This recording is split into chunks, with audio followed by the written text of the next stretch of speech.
let me just make one thing absolutely clear. The Libyans, of course, were raising the case of Megrahi all the way along, not just with me, but with everybody. It was a major national concern for them.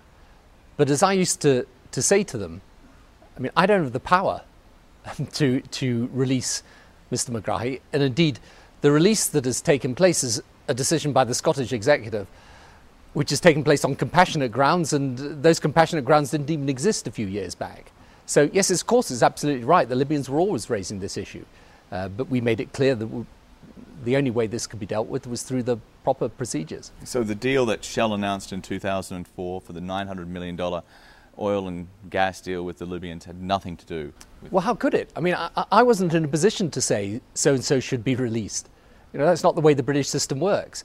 And the release of Mr. Megrahi, as I understand it, has been done by the Scottish executive, which obviously not merely myself, but my successor has no influence over, on compassionate grounds, applying the normal rules to the Megrahi case. So, you know, I think it's a confusion of two separate things. Were the Libyans always raising it? Of course, they always raised it as a major issue.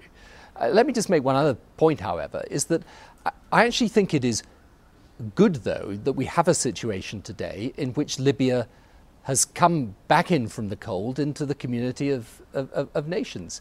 You know, when I came to power back in 1997, Libya was still effectively a pariah nation, and not just sanctions applied against it, notably by the United States of America, but also pursuing an active